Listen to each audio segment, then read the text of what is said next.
highest rated, most listened to sports radio station. It's my station. It's my station. This is Hans Olsen and Scottie G on 97.5, the KSL Sports Zone.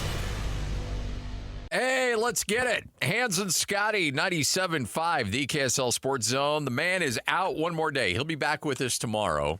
Hans enjoying his weekend in Boston, where he sent me a video of he went to 2 Red Sox games. First game, it was fine. The second night, he was there for the walk-off home run in which the Red Sox beat the Braves. And he got really good video of it. But the man... Jake Scott, kind enough to hang out with us for the first segment. How you doing, by the way? I am great, Scotty. I said this earlier. I am a lot better than Ben Anderson today. We're glad his traffic accident was not more serious. But yeah, that always sucks to get in an accident. And you actually got him to describe what happened. Yes, I thought that was impressive. If that is his real car.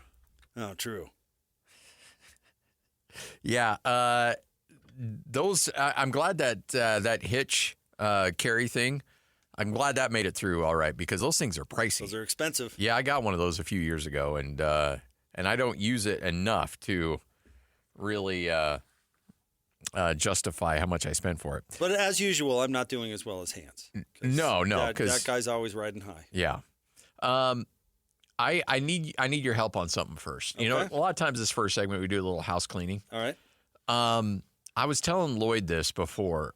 I have offered my services to a local golf course, and it's Bountiful Ridge. From a grass standpoint? Yes. Okay. No, like for a lawn mowing standpoint. Okay. Uh-huh. Like there's only, like my mornings are pretty much wide open now. Okay. And while I'm in the summer, I don't want to say I'm bored because, you know, we're watching games, we're doing a lot of stuff, but I get up super early now over the last couple of years. For some reason, I wake up early and I can't go back to sleep. So I'm up at like 5. And I've got a friend that's a neighbor of mine who mows lawns. He's retired, but he mows lawns at Bountiful Ridge. And I'm like, I would love to do that. Hook me up. I would love to do that. You pay me whatever you're paying the 17-year-olds. Fine. That's great. Uh-huh. And then let me play golf there. That's all I want. And so my buddy's like, all right, I'll go to work on it. And he's like, yeah, we there's so many mowers. We don't have any openings. And I'm like, you don't have an opening for a dude that's in his middle age that loves to mow lawns and will do it on the cheap. Like, come on. Like, I'm tailor-made for this. Like, usually, I don't want to say this, but I've had pretty good luck getting jobs, you know? And for some reason, this is really bugging me that this golf course will not hire me to mow their stinking lawns. That's all I want. I just want to be able to wake up really early in the morning and get on a big old riding a lawnmower and mow some lawns. See, you're playing the wrong cards, Scotty. You got to go the payola route, bro. You got to send them this segment. We've said Bountiful Ridge on the air like 15 times. They'll fire the 17-year-old tomorrow. They're like, we're getting free advertising out of Scottie G, and all we have to do is give him some crappy job. Well, that's the thing. I thought like the innuendo of that was pretty well out. You know, like, you know, hey, I'm the great Scott Gerard. I'm kind of on the radio every day for 3 hours. Yeah, seriously, clip this segment, send it to him, and be like, now we could have many more segments like this, or we could have zero segments. Although Bountiful Ridge is a beautiful course that probably has no I don't think they're having any difficulties getting tee times. And I'm sure those jobs are just they're probably holding on to. You're going to need the death of somebody for maybe it to open on, and even then it might get passed on to a family member. Yeah, it does seem like a little bit of like a membership thing where it's like, you know, your grandpa was a lawnmower, and then when he died, I was a lawnmower, and then when I die, you'll get this job. Yeah, and don't screw it up. But you're firing that kid right now for marketing purposes. You know what I mean? And you don't need to book tee times necessarily. You could be like, I was mowing the other day. I saw this great event that they were having at the clubhouse with wonderful catering. Exactly. I hear it's very affordable. You know, when I drove by, I smelled the barbecue on the burgers they had on the grill, and boy, nothing but Wagyu beef from those guys. It was incredible. Delicious. Yeah, see, that's the angle. Maybe you're right. They're canning that legacy kid tomorrow. If you really want this thing, Scotty, you gotta play the trump card. I just thought, maybe that's what I get for assuming. You know what that stands for? I kind of assumed like, hey, I would like to do this. And they'd be like, yeah, absolutely. We need lots of people to do that. I do like that course, though. I have a funny story about that course. Oh, yeah? Well, I've told it before, but I played golf with, I was playing with Jan Jorgensen. And have you ever played golf with Jan? I've never played golf with Jan. I didn't know Jan ever actually golfed. Yeah. No, I've never seen anybody hit it further, which is predictable. But he's a little like me. He's all over the place. You know what I mean? It's going to go a long ways. You just don't know what fairway it's going to be in. Right. Yeah, okay. And so, inevitably, Jan hit into the people in front of us. Oh, wow. Like really hit into them. You know, didn't hit them, but... Rolled up in on them, yeah. Like, hit into them. And so, it was one of those moments where they got in their cart and they started driving back toward us. And it was like, okay, let's see how this goes. And they got up, stormed out of their cart, and all of a sudden stopped dead in their tracks. And they see Jan. They see Jan. And Jan is being nice Jan. Like, I'm so sorry, you know, forgive me this whole thing being nice Jan. And they just stopped dead. And I thought, oh, they see how large this man is. But no, all of a sudden they go, are you Jan Jorgensen? Oh, are you serious? Biggest BYU fans on the course. Not only did they come up to fight, but they turned into fanboys. They went from, we're going to fight these people to, oh my God, this is the greatest moment of my life. I almost got hit in the head by Jan Jorgensen. In like 2 seconds. It was so funny. Because I think they thought, like, oh, that's a large man. And then that immediately clicked to, oh, this is my hero, Jan Jorgensen. Yeah, hit into me anytime, Jan. Whatever you want, Jan. It was so funny. Oh. And I bet Jan ate that up, too. Oh, Jan was just, he genuinely felt bad about hitting into him. Because Jan is like the nicest dude on the planet. Right. He was just like, oh, I'm so sorry, guys. I think they took pictures with him.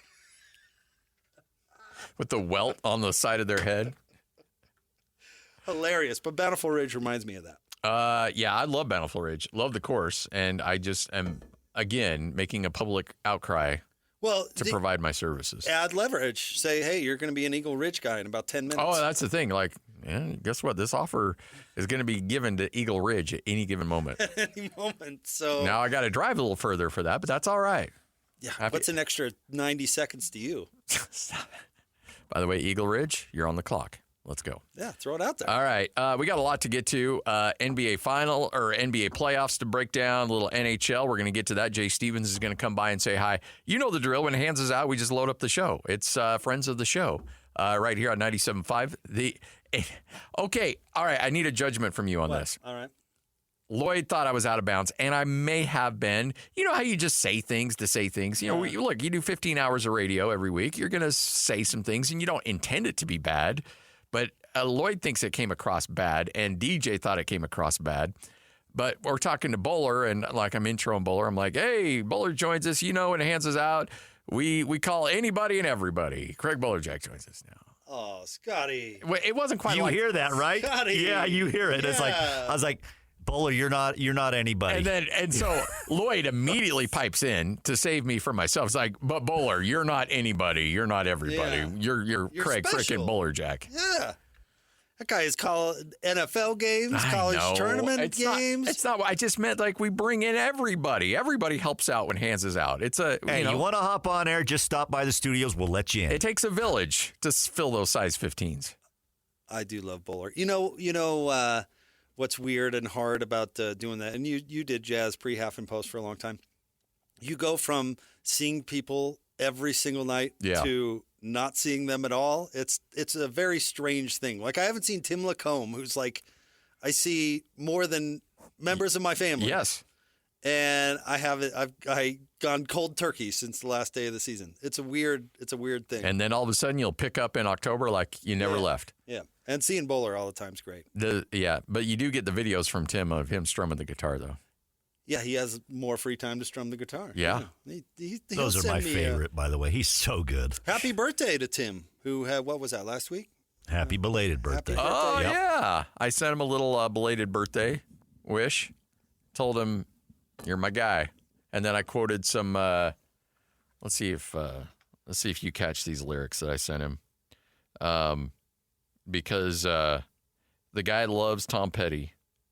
And I said, hey, just want to Just want to wish you a happy birthday. Can't thank you enough for your friendship, but enough of the sappy stuff. Let me get to the point. Let's roll. Oh, never mind. Sorry. Forgot about the lyrics. Oh, you just know how it feels. Easy there, Scotty. Maybe we should dump that. Sorry.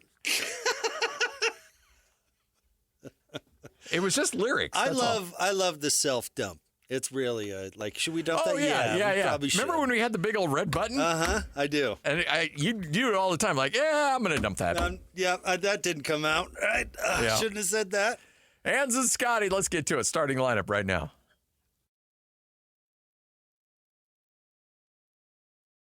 This is Hans and Scotty G.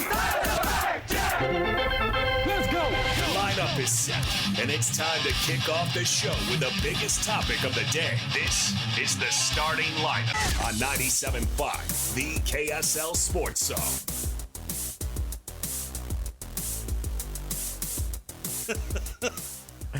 Hans and Scotty, time for your starting lineup right here on 97.5, the KSL Sports Zone. You and I talked a little bit about this on your show, but are we prepared for a NBA Finals that features the Minnesota Timberwolves versus the Indiana Pacers, or the Oklahoma City Thunder versus the Indiana Pacers? Man, I hope anybody but the Knicks. Yeah, I'm hoping the Pacers come out of the East 1,000%. If not to drag the NBA. Yeah. Yes. And I always hated that argument. Like, if Adam Silver were really rigging things, would you have like Indiana and Oklahoma City? And it's like, I don't know if that's quite the way that they would want to manipulate things anyway. You know what I mean? Yeah. Like, I do buy into the lottery possibly being rigged. I know you don't, but I do. Well, okay. The only reason I don't is that I've talked to a couple people that have been in the room from the Jazz front office, and they're like, we would like to think it's rigged. We just don't know how it could be rigged because we've seen it with our own eyes. But I'm like, everybody watched David Copperfield, and he turns everybody up on their heads all the time. So, anything is possible. So no, there's just a lot of coincidences. A lot of coincidence. And by the way, I've got the tweet ready to go. It's in my draft folder. As soon as Milwaukee trades Giannis, I'm going to tweet out Milwaukee will win the NBA draft lottery next year. Hey, could be. Could be. Because once you trade a superstar and you're in the lottery, guess what? Things are going to go very well for you. It's happened like 10 times. Yeah. It really has. I mean, it's happened in New Orleans twice. Yes. With Chris Paul and Anthony Davis. Anthony Davis, yeah. Old street clothes, and what do you know? Zion shows up. No, it's really crazy to think how this thing's playing out. But we have already found out with Boston getting bounced that and with Denver getting bounced, whoever wins the NBA title this year will be 7 consecutive new winners of NBA titles. I saw you tweeting out about this, yeah. And I think that's great. I like that. Now, old school, the NBA you and I grew up with, it was either the Pistons, or then it was, the Lakers or the Celtics. Then it was the Pistons, and then it was the Bulls, and then San Antonio. Like, we're used to these eras of teams, and I think it's good for the league to get turned upside down a little bit and have a bunch of different winners, like Denver coming out of nowhere and winning it, Milwaukee coming out of nowhere and winning it. Now, they all have superstars. I'm not saying that you don't have to have a superstar, but the fact that you have some one-offs here and there, I think is good. I agree. The downside, though, is the teams aren't as good. Does that make any sense? No, that's the argument. Yeah, we don't see the truly great teams anymore. Like, a lot of people got obsessed with this Oklahoma City team coming into the playoffs, and I think so far through the first 2 rounds, they've actually proved that they're vulnerable, even though they've won the series. Like, if Oklahoma City were truly a great, great team in the spirit that we usually talk about it, that Nuggets team wouldn't stand a chance. Are you kidding? They should have drummed them out in 5, honestly. Yeah. And they didn't. And I think it leads to, and again, this can be a good thing because it means anybody's got a chance. But a team as good as the Warriors, or a team as good as the Spurs, or all that stay together for a long time, I don't think that's going to happen. We're going to see a bunch of flawed teams go into the playoffs, and it's whoever can mask their flaw the best that can get through, and that gives opportunity to the entire league. I mean, the one who has it right, though, is the NFL, where you can go from the bottom of the league to the top in one off season. I don't think that's possible in the NBA. But it does mean that the bar isn't as high. So you're not as far away from contention as you think. Yeah. I think it's good for fan bases to think, hey, if we hit on one guy or if we get hot at the right time, we can. But at the end of the day, it's still about team building. Like the Denver Nuggets arguably had Jokic playing out of his mind, but it still wasn't enough. Oh, and Denver's screwed, by the way. Why don't we hear more about the possibility of the Nuggets moving Jokic? Yeah. They're as capped out and in trouble as Milwaukee is. Now, Dame being sidelined all next year, basically, that kind of forces Milwaukee's hand a little bit more. But Denver's going nowhere. They way overpaid Michael Porter Jr. Yep. The Jamal Murray, maybe you don't throw him into the overpaid category, but he's still a max guy. Yeah. And so if you've got three basically max players, you can't pay anybody else. And Michael Porter Jr. and Jamal Murray, neither one play defense, and Jokic doesn't either for that matter. So they're not going anywhere, and they have no bench. Rusty Westbrook wasn't a solution for them. I mean, so where do they go? Honestly, they probably should trade Jokic. They won't, but they probably should. They probably should. But, you take a look at, we saw what happened last year. If you put, KCP on this team, this Denver team, it's a much different team, but they couldn't afford to keep him because they were maxed out. Or how about the other Brown that was on their team? Christian Brown when they won. Yeah. No, he's on their team now, right? Is he? He still is, yeah. Yeah, no, it was the other one that they lost. Anyway, sorry, I shouldn't bring up somebody that I can't remember their first name. But that's the point. They had a deep team when they won the title. They don't anymore. I mean, it's going to be how do you play the salary cap game even more than it's ever been. I mean, honestly, unless like the Lakers and the Warriors just spent out the ears and acquiring superstars and all this stuff, I don't think that's the way it's going to be played anymore. The question is this collective bargaining agreement that we're operating now, which is essentially allowed this to happen, is this a good thing? And I think absolutely yes, it is a good thing. I do. I think it is. But Adam Silver could counter that and say, look, we're going to have our lowest rated NBA Finals. If the Knicks don't push through, we might have our lowest rated NBA Finals in a decade. Well, now you're hitting on something. Do fans actually want parity? Now that's it. Do they actually want that? You and I have had that argument a lot because we always enjoy the Cinderella in the Sweet 16 or in the NCAA tournament, but only to a certain point. Yeah. Like St. Peter's, hey, it's great, and then time for you to go away. It's time to watch Duke play. Yeah. Yeah. It's time to I want to see North Carolina, Kentucky. Yeah, right. Do fans actually, and overall basketball fans, like Jazz fans want parity because they're in a small, non-advantageous market? Yes. Don't tell Ryan that, but yeah. I mean, I know that they're trying to quote unquote fix that, but I don't think that's possible. I know, but I like his attitude about it. I do honestly, too. But facts are facts. But yeah, Jazz fans want more parity. Of course, they want to see their team succeed. But as far as overall interests go, don't people want to watch the Warriors win 4 titles or the Bulls win 6 or whatever it is? Like we complained and had a lot of NBA final fatigue when it was Steph Curry and LeBron every year with Cleveland and Golden State, but. Do we miss that? I mean, there's going to be a good chunk of people that will. Absolutely will. And they're going to be like, am I really lining up to the TV to watch as great as he is, Shai Gilgeous-Alexander? Am I really lining up here to watch Anthony Edwards when I could be watching LeBron and Steph Curry and those guys go at it? Like I am, because I think it's great. I am too. But I think that we might be in the minority on that. People like dynasties. People like to watch the unscalable mountain, right? Yes. And see if they can do. I mean, that's a story that we like. There's a reason the '97 finals is the most watched ever, right? Michael's last one, the last dance, and the Jazz.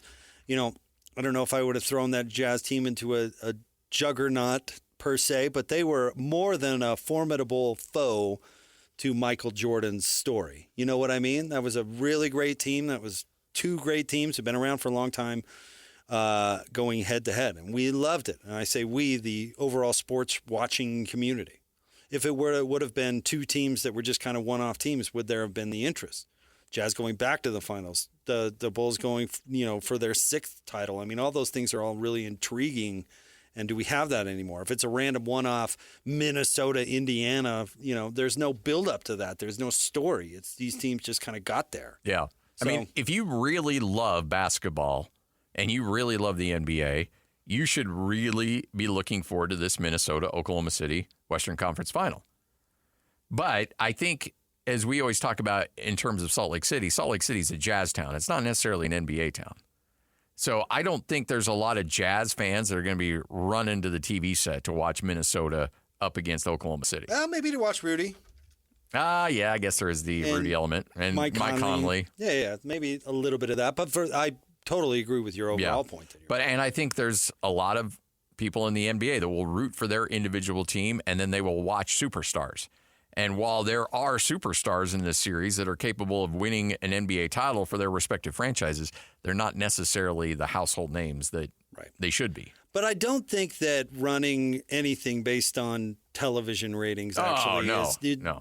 Look at college sports. I hate the argument, well, it's never been more watched. That doesn't mean that college sports isn't being ruined because the TV ratings are still good. Yeah. It doesn't mean that the current system actually works and is a good thing because people are watching it.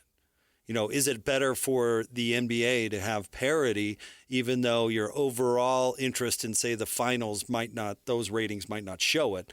Or is parity actually better for the rest of the league? And I would argue yes, because the more fan bases you think the more fan bases that have hope, the overall better it is for the health of the sport, even if that doesn't manifest itself in the best television ratings in the finals. All right. Without knowing what the offseason is going to look like right now, future odds for the Utah Jazz, 23.5, over or under? Wins? Yeah. Standing right now? Right now. Under. Which is fine. Which is perfectly fine. Which is fine. Yeah.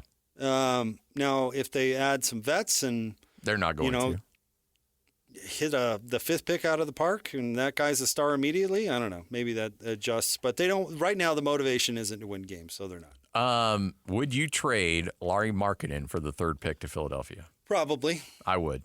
Not necessarily because I'm so enamored with that third pick. As long as I don't have to give up other assets like future picks and things like that. I mean, you're going to have to throw in something in there.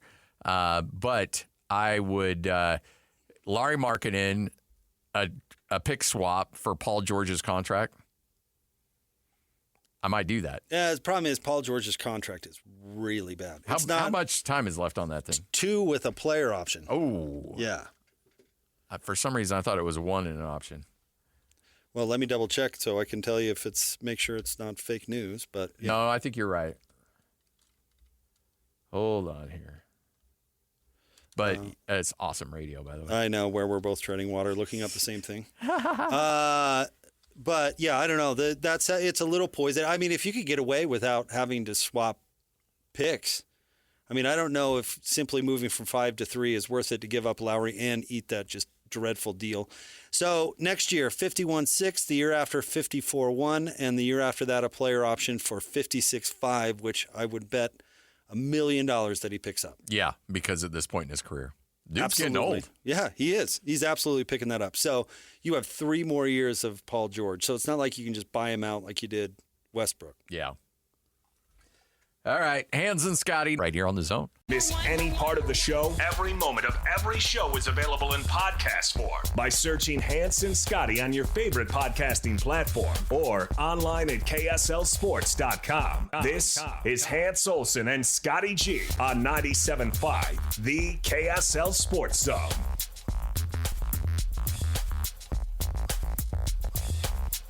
Hans Olsen, Scott Gerard, 97.5, the KSL Sports Zone. We're going to chat with Brian Taylor here in a moment, recap a PGA Championship that was pretty interesting, to say the least. Rough day for Jon Rahm. Came in with plenty of opportunities and shot a final round 73.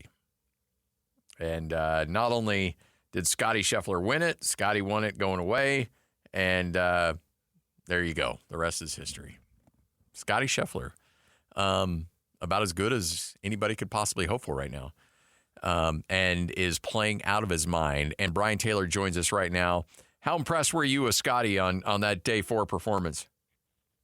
I'll tell you, it wasn't his prettiest round of golf that he's ever played, but it reminded me a lot of vintage Tiger Woods in the sense that he basically won that thing with his B game. Yeah. And he did everything to keep it between the lines, didn't make the big number, knew he had a little bit of a cushion even when it got tied up with Rahm. He made the birdie on 10 to jump back in front, and he just made everybody else try to come and get him and let them fall apart, let them make the mistakes, let them, mess up. And he just stayed the course, even when he didn't have his best stuff. And I'll tell you, it's not easy. The golf course played way tougher than I thought it was going to. And it was a battle for Scottie. He said it was the hardest earned win that he's had so far. And just really impressive. He's doing stuff, that, like I said, that the greats will do, and he certainly is on his way to becoming one of the greats. What about the collapse of Jon Rahm, and what do you think went into that? There's a lot of things that you could say about that. If you listen to what John said, he said a lot of people blame this on me going to live and that I lost my competitive edge. And he said, if you look at it, he said, since I won the Masters in 22, 23, he said I didn't win again. And so that year, so the slide had already happened is what he said. There's a lot of people that are going to point to the fact that he's gone over to live. It's guaranteed money. It's 54 holes. It's no cut. They don't play 4 rounds, and he collapsed on the 4th round. I don't know. I mean, I'm kind of done with the live, picking on the live or trying to discredit the live, which I still don't like the live. I still think it was bad for the game. I think this money that we have now is unsustainable and has put the golf in a really weird spot. But, not to get sidetracked by that. I just think it was, I do think Rahm found himself in a situation that he hasn't been in for a little while. And he even said as much. It was so fun. Said it's the most fun he's had on a golf course in a long, long time, feeling the feels. And he talked about trying to manage the pressure. And he said, if anyone tells you they don't feel the nerves out there, they're lying, because it's all about battling the thoughts and the challenges in your mind in those kind of situations. And so, I just think at the end of the day, he had to press.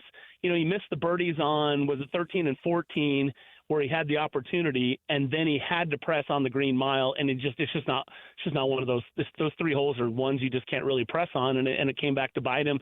I don't think he played as bad as his bogey double finish reflected. Yeah. I just think he was in a situation where he had to push on the gas on holes that were kind of yellow to red light holes. Are there certain guys? Well, I don't know. I guess it doesn't really matter with him and live and points and things like that. But are there some guys that once they see it out of reach, they'll play a little safer just to make sure that they finish top 2 or 3 in a leaderboard? I think if you're JT Poston, I think if you're, Riley, I think if you're some of those guys, there's a lot to play for to finish top 4, top 5. Top 4 gets you in the Masters. Top top 10, gets you into this event next year. So there's a lot of things to play for. And then you think about money at the end of the year. Yeah. There's only 100 cards left anymore. It's not 125. It's only 100. And so you look at like Tony, for instance, and he went, 3 over on the Green Mile and went from tie 6 to tie 19th. That's a ton of money, right? And not that Tony's going to have to worry about money or where his position is at the end of the season, but there's a lot of guys that would come back and that would have been meaningful. And so not even just money to spend like for your livelihood, but money as it relates to keeping your job. And so, yeah, I think there's a lot of guys that are looking at it saying, hey, it's a tournament within the tournament. Scottie's got this thing in the bag. Let's just finish second, or let's finish top 5. Let's get to the house, at this number. I think there's a lot of that goes on, and it should go on. I mean, I think for guys like Rahm, I don't think that he cares because, 1, he's not on the PGA Tour, and 2, he's all about winning majors. A second-place finish doesn't really do anything for him or Bryson, and so at that point, it's why not go for broke. What do we know about Harris English? That was a really impressive back nine he put together yesterday. Yeah, I mean, Harris is a great journeyman, player on the PGA Tour. He was down at Black Desert playing earlier this, last fall, and he's a good player. He's been around for a long time, and he got hot. And somebody usually does early, right? I mean, he dropped that 65, and I don't think anybody else was even close to that on Sunday. But he did it early, and, I mean, he was interviewed. He went to the interview afterwards with Amanda, and she's like, asked him if he was going to hang around, and he's like, it's like, pretty sure Scottie's going to do I think we'll be okay. So, He knew. Look, I mean, good for him though. But he's one of those guys that could benefit from that kind of a finish in a major championship, from points and money and all that kind of stuff. So, good for Harris. I don't think that changes my thoughts about the next, for the U.S. Open to start talking about Harris English. But he's a good player.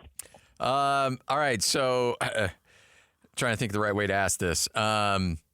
Bryson DeChambeau blaming the golf balls, and we got to go back to the manufacturer and work on golf balls. What's the story there? He left the Masters talking about how he needed some irons, and he literally did this. If I had some irons, and I'm like, really? He's working with LA Golf. Everybody driving around, raise your hand if you're currently shopping for irons at LA Golf.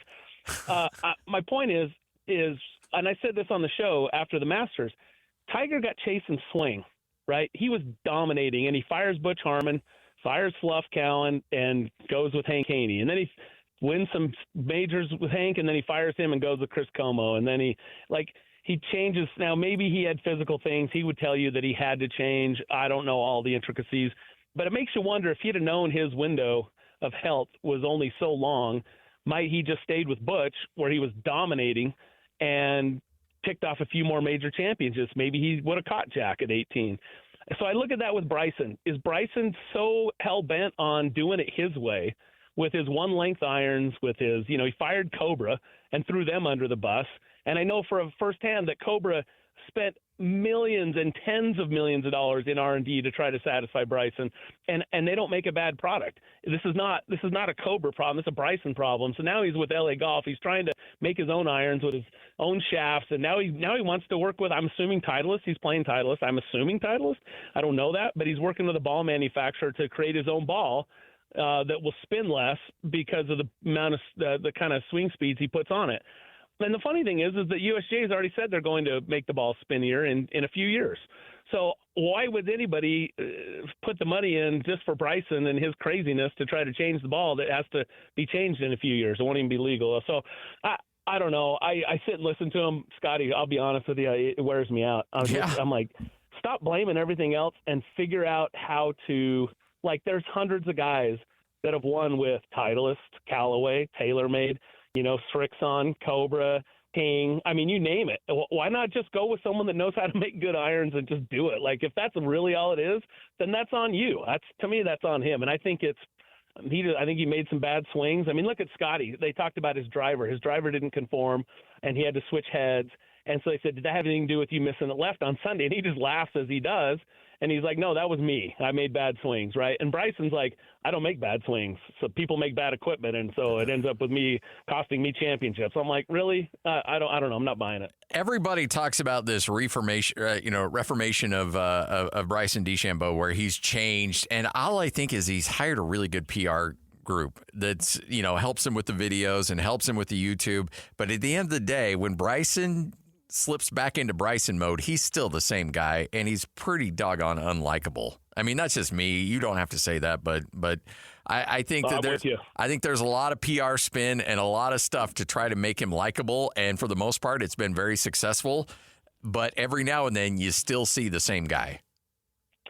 Yeah, I'm with you. I think it's he said afterwards, he goes, I'm a content creator and a pro golfer. I mean, he said content creator first, pro golfer second. And I'm like, you know what? I get it. I have kids. I see what it's all about. I'm even trying to do a little bit of that on Real Golf Radio. I don't love it, to be honest with you. But you know what? He's probably going to make more money playing live golf and being a content creator than he is being a PGA Tour pro. Fine, then be that. Yeah. But don't be so surprised or disappointed or blame everybody else that you don't win major championships. I think you have to be very dedicated to your craft. I don't think Scottie gives two licks about what happens on social media or any kind of content. He's just, he's got a job to do.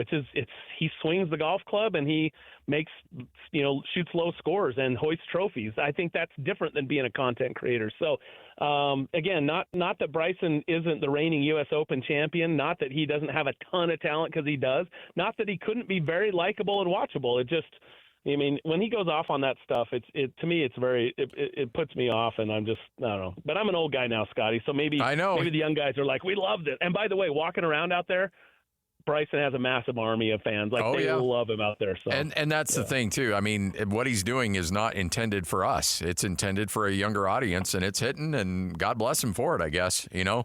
But I want to get into the technical aspect because I'm not that guy. I don't know that part of the game very well. What went sideways with Scottie Scheffler and that driver? As far as the non-conforming part, or the fact that he kept missing left? No, the non-conforming part. Where did they ding him on? So basically what happens is these guys have a driver that's made, and the manufacturers put it right to the edge. Okay, so there's basically this face thickness that it has. There's a spring-like effect off of the face. And several years, like 20 years ago, they created this. It's a COR that it can't be any higher than. So they test the trampoline-like or spring-like effect of the face of these drivers. Well, manufacturers push it right to the limit. So these faces are super thin, and they want it because that's how you maximize distance, and that's how they sell golf clubs. And so what happens is, for you and me, we could have our driver for like 5 years. And we'd go out and we would hit it. I don't know how many times you'd hit it, but let's just say you hit it 200 or 300 times a year. These guys hit it 200 or 300 times in a week. Yeah. And they hit it at extremely fast swing speeds, and they hit it in the same spot repeatedly, where we're using the entire face, right? And so what happens is, over repetition at that kind of speed, the face starts to wear out a little bit. And as it wears out a little bit, being that it was already thin, now it becomes even thinner, and so it eventually will crack for a lot of these guys, and they have to replace the head. If it doesn't crack, it starts to become quote-unquote non-conforming. It's too thin. Oh, okay. It's a little too hot. And so the USGA randomly tests, and they've just started doing this recently. They'll randomly test driver heads, and if they're a little hot, they swap them out. And Scotty's like, it's not a big deal. It's part of it. For some reason, Rory, his got out, and everybody talked about Rory. And then he couldn't talk to anyone about it. And that made everyone suspicious. Like, why won't Roy talk about it? Why is this? And it's really a non-story, but by him not talking, it made it a story. So that's also another little side to it. But this is apparently relatively routine out on the PGA Tour, and is really nothing to talk about. And yet somehow it's become this big story. So bottom line is, there's no ill intent there. It's just, you use your driver until you can't. But sometimes you got to, once it gets to a certain level, you have to swap it out. If you don't, they'll catch you and tell you to do it. I mean, it's not like you're trying to gain any competitive advantage here. Correct. It's not like anyone's trying to get away with anything. It's not an indictment on the manufacturers. It's not an indictment on the players. It's just simply a matter of the process. My question is guys change their wedges all the time, right? Like when the wedges actually wear out and they become less spinny, and the guys want the control that you can get from those spins. So they'll swap out wedges. Some people every week. That's not normal. Usually it's every couple months they'll swap wedges out so they have sharper grooves. I just wonder why at some point they look, hey, you know what, we had to probably plan on every 6 months swapping the driver head out. Although in this case it actually becomes a little bit better for them until it doesn't, when it cracks. And then you got to, if it cracks mid-round, you got to have somebody ready to bring you a head to swap it out, which you can. But if you don't have it with you or whatever, then you're in, you're in a bad spot. So I was going to ask you that you could swap out a driver head mid round. If it cracked under normal usage, right? That's kind of the rule. So if you're just swinging at it and it cracked, you could have somebody bring you a new head and swap it out. My understanding is, and I actually in my mind I'm thinking they might have changed this a little, but I think if you take out of anger and you just bashed your driver into the ground and it broke the head, I don't think you can replace that till after the round. But I could be wrong. I know there was some discussion on whether they're going to change that or not, but my understanding is if you do it out of normal swings and your equipment breaks, you can have somebody swap it out. But you can't stop play. Like somebody has to run it out to you or whatever. So what you're saying is, my friend who in his men's league will take his Dremel and that disc and cut grooves into his irons. That's probably not great, right? Yeah, you can't intentionally alter a club. That is technically illegal. Yeah. Oh, okay. All right. Well, that's good to know. But hey, well, you know what? If it's just amongst your buddies, I mean, you guys can create your own rules. There you go. So.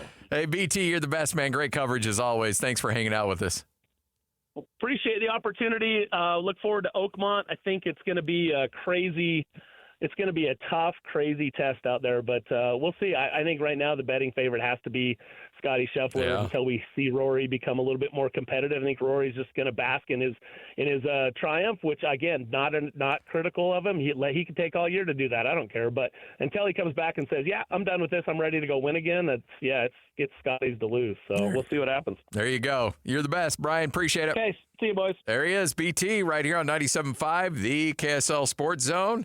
Take a break. Come back. What you may have missed straight ahead right here on the Zone. Hans Olsen and Scottie Cheer. That's right. Yeah! On 97.5, the KSL Sports Zone.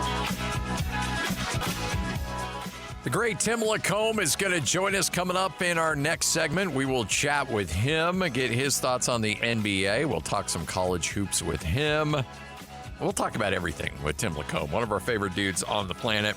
What you may have missed right here on the Zone, though, hey, is there, Hans brought this up, and as we're starting to figure out this NHL world, I think we all starting to realize that there are some fan bases out there that are just downright unlikable.